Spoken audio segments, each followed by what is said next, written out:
In the city of Angers, in northwestern France, there hangs the world's largest tapestry.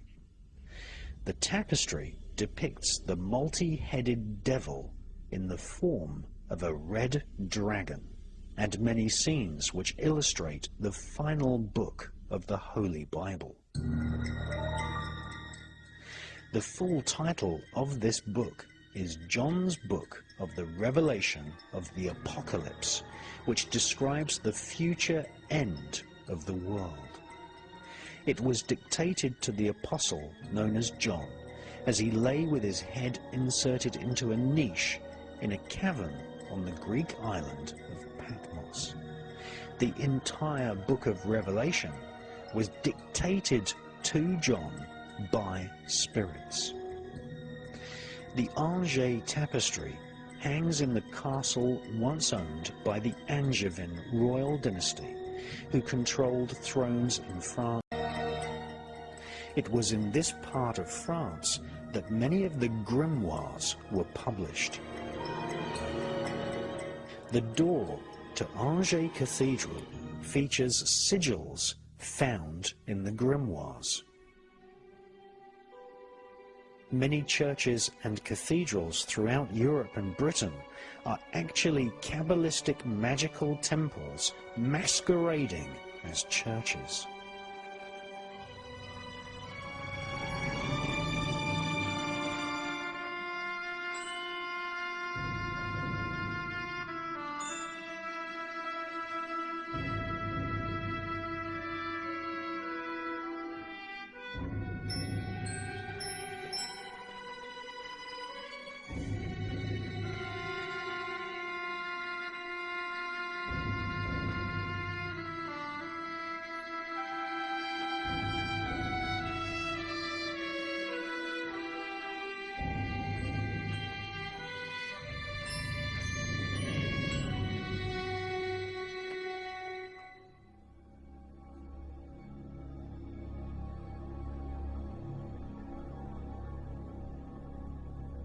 French historians claim that black masses have been performed on the altars of churches throughout Europe for centuries.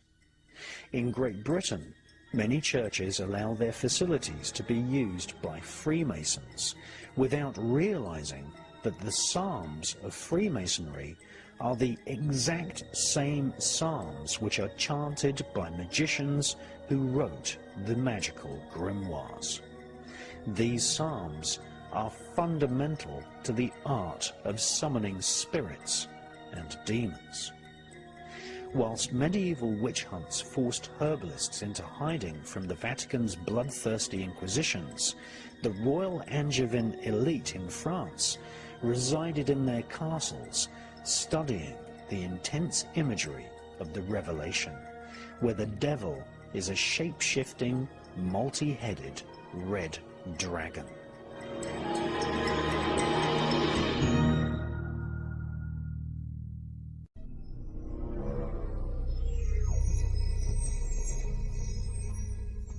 A lot of people have asked me what the demons of the Goetia actually look like, and for the most part they appear in the mind's eye of the magician. It's very rare that you'll have a situation where a spirit or a demon will actually show itself within the magic circle or the triangle of art. It is true to say that the psyche of the magician is really the landscape in which the demons appear. And if you look at illustrations of medieval monks, you'll see that a monk's habit has a rope tied around it. Now, this is a tradition that's come from the mystery schools of Sumeria, which is Babylon, that's ancient Iraq. And really it's the Chaldean, Sumerian and Babylonian priests who are the experts in defining what we call high ceremonial magic. And what they used to do is they used to actually create a circle on the ground using a piece of cord, and this circle was really an extension of the aura of the magician, and it was a visual aid to the magician to say to the spirits, this is my domain, this is my aura, and this circle protects me from you. Now, at the end of every single magical ritual, you should actually give the spirits a license to depart. And the most common form of that would be to say to the spirits, leave me now. If you've given the spirits some kind of command or instruction, you say, go forth and do my will, and please leave now. That means leave the temple, leave the ritual space, and leave me alone in good peace. Now, there is always this danger that you're going to invoke or summon a spirit or a demon, and at the end of the ritual, the demon will hang around, and this is when you get spirit possession. This is when things get very, very nasty. And so what the Chaldean, Babylonian magicians used to do is they used to pick up the cord that was used to make the protective magic circle on the ground, and for extra protection for the days after the ritual had ended, they used to wrap the cord around their waists. And this is why very commonly you see illustrations of medieval monks with the long gown. That was very typical of what magicians used to wear, with a cord wrapped around their waists.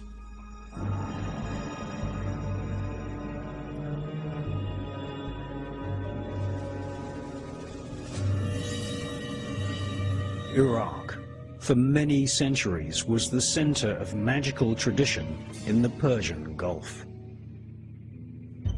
For hundreds of years, thousands of Jewish shamans, today we call them students of the Kabbalah, studied in Fallujah, Basra, and Baghdad.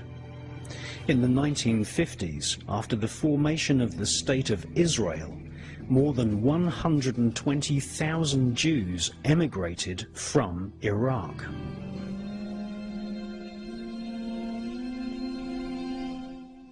Iraq is not only the crucible of creation, but Iraq was also the birthplace of Kabbalistic, Chaldean, and Babylonian magic.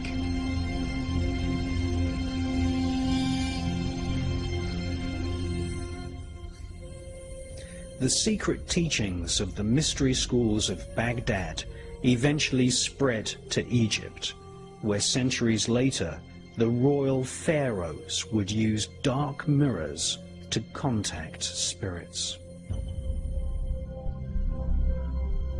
Iraq is now one of the Persian Gulf states, but in ancient times Iraq was known as the Kingdom of Babylon.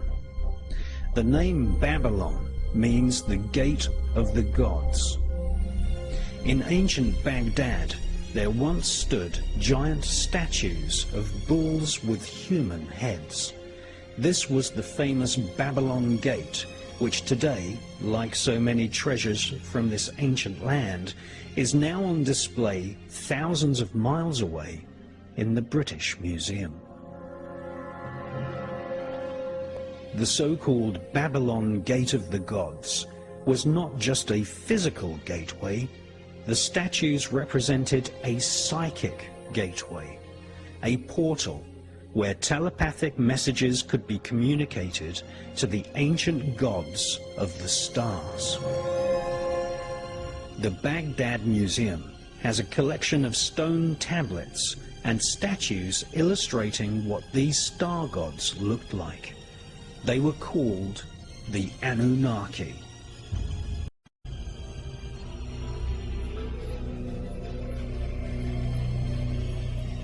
Just recently, thousands of ancient artifacts were looted from the Baghdad Museum, and some of these artifacts, many of them portraying the Anunnaki star gods, have been handed into the authorities, having been dumped on roadsides in the USA.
Baghdad, which today is under foreign military rule, was once the global capital of magical ritual.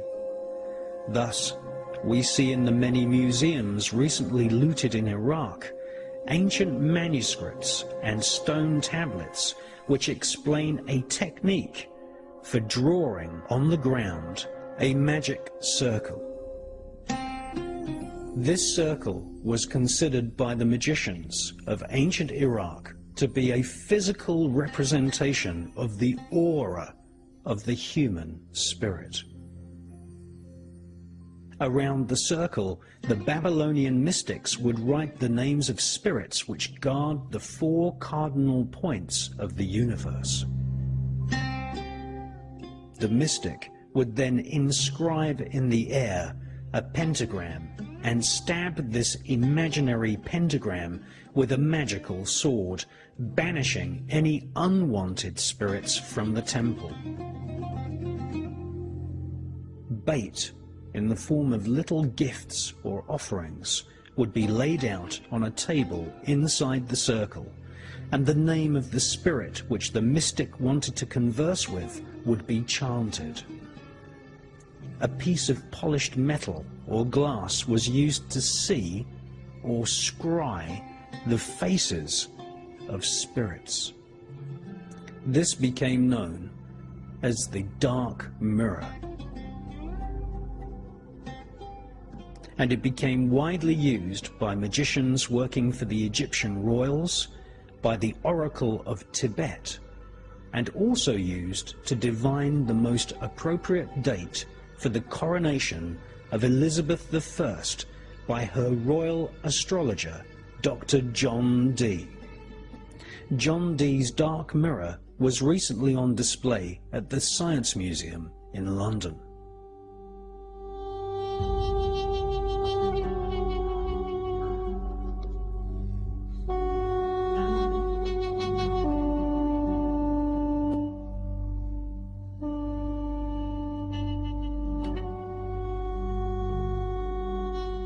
Shamanism, paganism, and Druidism from Europe, the Mediterranean and the Persian Gulf states coalesced into a form of occult science. The formulation of magical spells became popular in the Greek islands, where mystery schools dedicated to hallucinogenic plants flourished for thousands of years before the birth of Christ.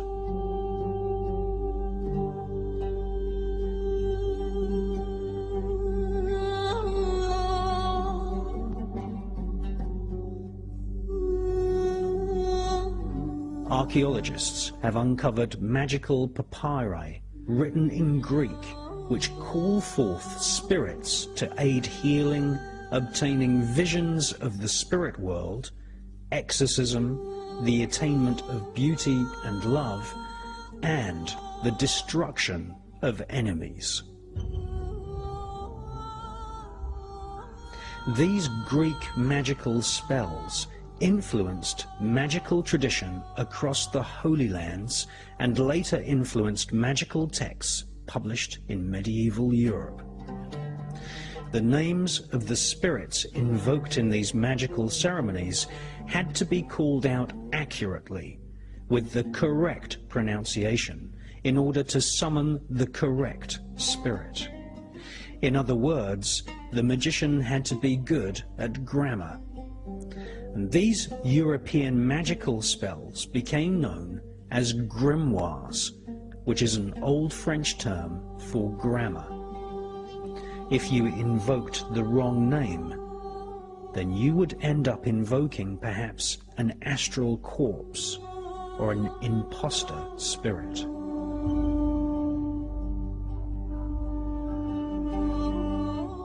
In the writings of Lactantius, he describes the thousands of lost spirits. They are defiled and abandoned demons who roam the face of the earth seeking comfort in destroying men. They fell everything with their tricks and strategies, their deceits and wiles. Lactantius was referring to the incredible seductive power of spirits and demons. If you perform magical ritual well, choosing a time which is most conducive astrologically, and calling the names correctly, then in the mind's eye of the magician, or more alarmingly, in physical plain view, perhaps in the reflections of a crystal ball, or forming a face in the smoke of sacred incense, you will eventually be confronted with the presence of a spirit. And so my friend, the master, devised this pretty little scheme as a way of getting back a horror to the eyes of all men who seek faith using magic. It's not enough, you see, to be a spirit. Today, some of the world's greatest libraries have collections of ancient magical manuscripts. Amongst these collections of manuscripts, there are personal diaries of several medieval magicians. Some of these manuscripts, or grimoires, describe that evil spirits, otherwise known as demons, can often first appear in a very seductive appearance. Perhaps these evil spirits will take on the shape of a small lost child. A demon may also appear as an old person or a beautiful person of either gender. A demon can change its appearance at will, and most demons actually appear as grotesque beings which combine facial and physical aspects of both humans and animals.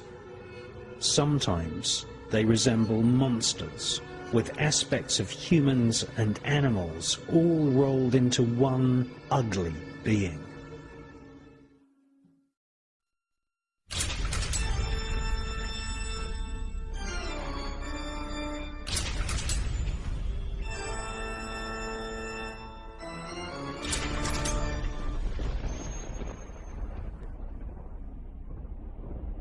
If you want to see what the demons look like, then you only have to visit any of the cathedrals and churches built by the Knights Templar.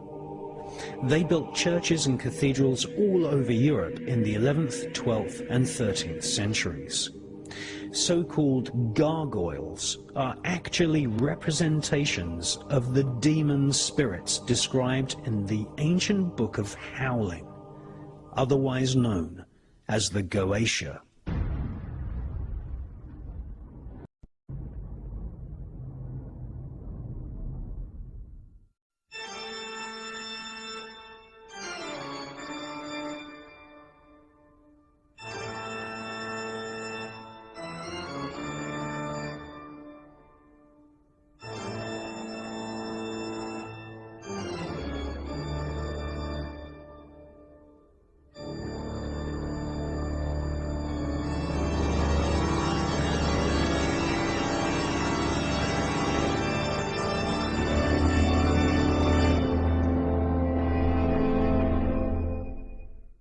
So what we're doing is we're secretly filming, well, fairly secretly filming. They won't allow me to film in here properly. They keep harassing me every time I bring a camera in here. And this is a cathedral in the south of France, in a place called Narbonne. And this cathedral, like many other cathedrals, was designed by the Knights Templar and sympathizers of the Knights Templar.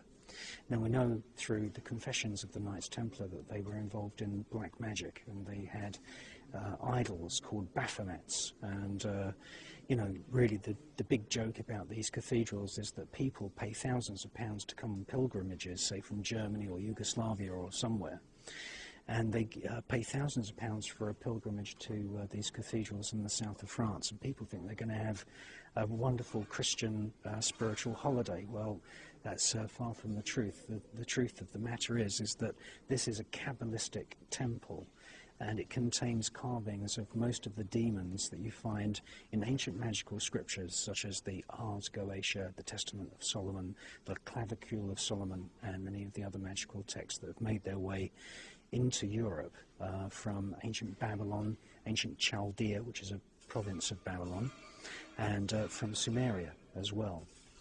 Now, the people that run this cathedral are basically just scamming people, because there's nothing Christian here at all. You're even hard pushed to find a crucifix. A proper crucifix has got an image of Jesus. Well, these are few and far between in this place.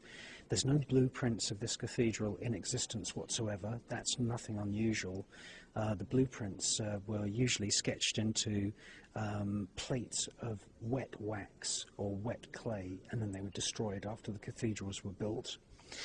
And basically this is a place which is full of carvings of devils and demons and all of the kinds of bad spirits that you find in these magical texts. And behind me you can see a very, very typical example. Now, about 3.5 years ago, this altar was uncovered. And it's full of demons, and it's full of devils, and it's full of devils eating people and all this kind of thing. And I filmed it a year ago, and unfortunately a couple of the curators saw me filming it, and they really didn't like me filming it. Now, in the year that's passed since I was here last time researching this particular cathedral, what they've gone and done is they've gone and bleached all of these demonic and devil figures, because when I was here a year ago, they were painted in very gaudy oranges and yellows and blacks and reds and this kind of thing, and it really did look completely satanic and completely demonic.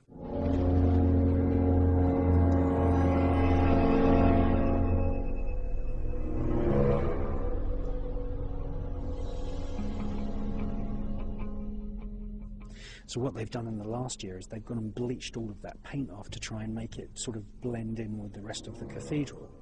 The story is that, you know, nobody knew that this altar, I call it an altar of the Black Mass, the story is that nobody knew that this altar even existed, and they were doing a bit of renovation work here, and 3.5 years ago, oh hey presto, oh we've all of a sudden found this altar which is full of demons and devils and this kind of thing. Well, the truth of the matter is this, is that many people who claim to be cardinals and priests and members of the Catholic Church are actually involved in black magic, and there is such a thing as a black mass. Now, the black mass is exactly the same as the Catholic mass, except everything is reversed, and instead of praising Jesus and God, they praise Satan and Lucifer. And I believe that what we've got here is we've got a typical example of one of these cathedrals that was funded and built by black magicians such as the Templars. And we've got an altar here, which is where black masses would have taken place. And you see humans being eaten by demons and this kind of thing. Now, we're going to have a little tour as far as we can with the curators keeping an eye on us, and I'm going to show you some of the demons which you find in typical magical texts, such as the Testament of Solomon, the Clavicule of Solomon, and the Ars Goetia. And you can actually find all of those demons and devils in this cathedral. Now, before we go on the tour, I'm just going to show you some of the features of this actual altar. And the thing to bear in mind is that this would have been used, this altar with the statues of the demons and the devil, would have been used as some kind of visual aid to a satanic priest who would have, you know, explained to people, this is what the devil looks like, you know, these are the demons, and probably given their names. Now, for the Christian congregations, who were basically illiterate peasants who would have come here, they would have probably explained away the existence of this altar by saying, you know, this is what's going to happen to you if you don't give money to the church. You're going to go to hell and all this kind of thing. Or the other possibility is that nobody even knew that this altar to the Black Mass existed, and they may have even kept it covered up. It's not until you zoom in that you can really see how evil the whole thing is.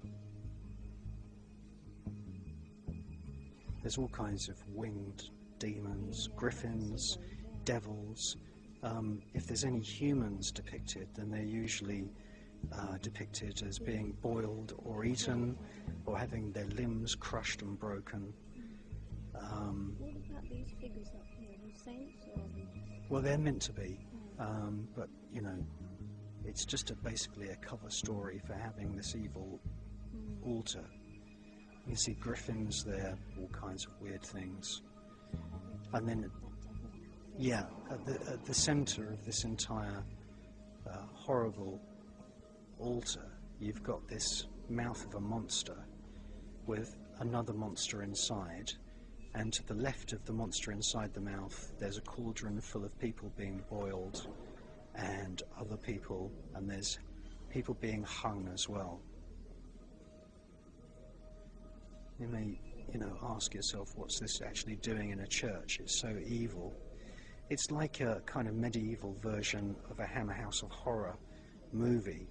There's a cartload of people that are going to be probably eaten or killed in some horrible fashion.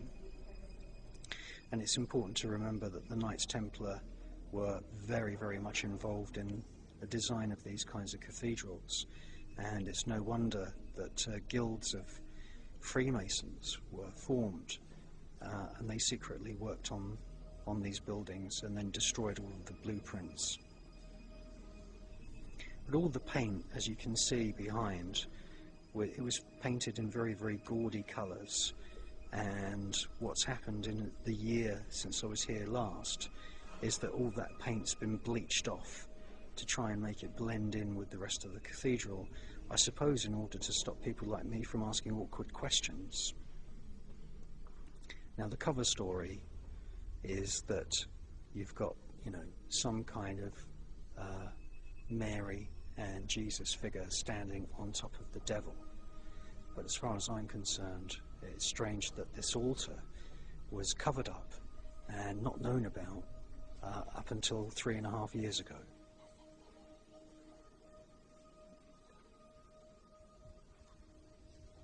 All this says, there's no information about why there's devils here and this kind of thing. It just says that every Saturday you can come and sit in front of these demonic figures and these demonic statues, and you can make cross signs over your forehead and your chest, and you can think that you're sitting inside a Christian church. Well, nothing could be further from the truth.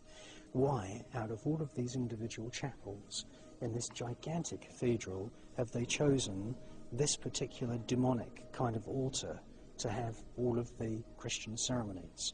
And the interesting thing is that right behind, and I'll just go over there, is that we have some very, very interesting skull and crossbones iconography.